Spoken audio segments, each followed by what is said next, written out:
This is Akashvani, the news read by Apu Gapak.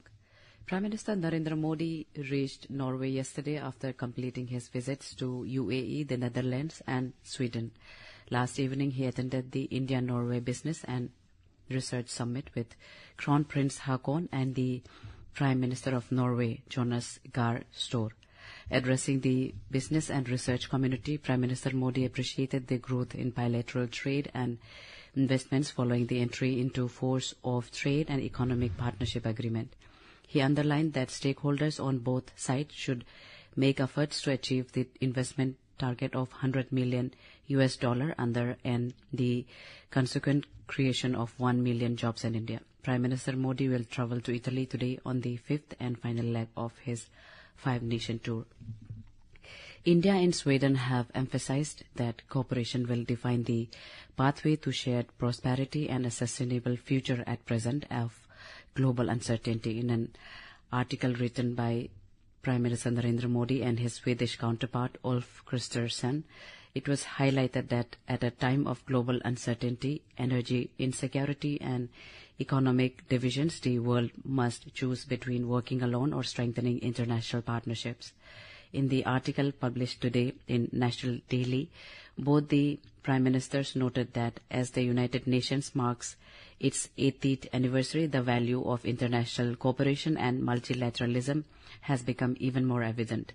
They emphasized that at the same time, the need to reform global governance institutions to reflect contemporary realities has become impossible to ignore. Both the leaders mentioned that a rules-based international order anchored in international law and sovereign equality has helped create decades of stability and development.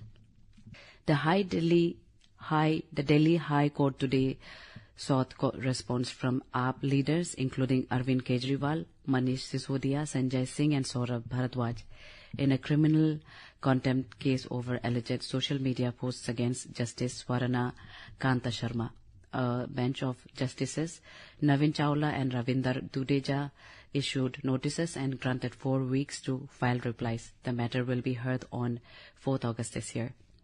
A high-level meeting of the Central Zonal Council has started at Jagdalpur in Chhattisgarh. Union Home and Corporation Minister Amit Shah is chairing the meeting. Chief Ministers of Uttar Pradesh, Madhya Pradesh, Uttarakhand and Chhattisgarh are participating in the 26th meeting of the Central Zonal Council.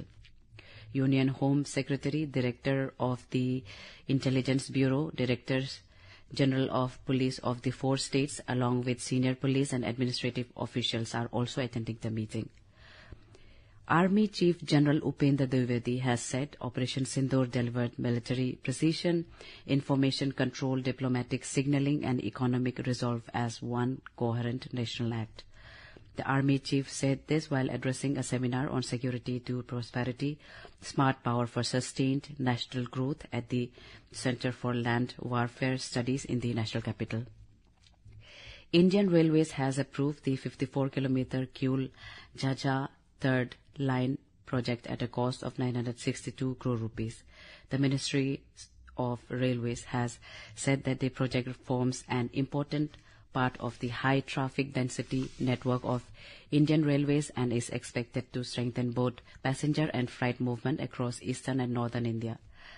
Union Minister for Railways Ashwini Vaishnaw has said the project will significantly enhance capacity on the heavily utilized Howrah-Delhi corridor.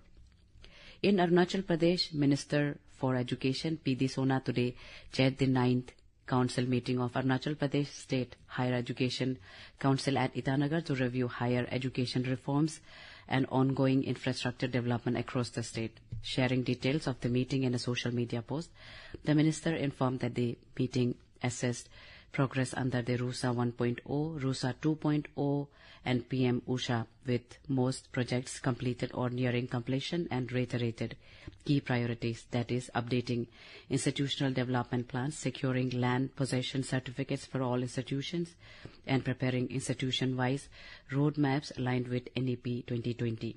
He further informed that the Council also emphasized NAAC accreditation, skill-based courses, curriculum restructuring, and stronger innovation and research culture.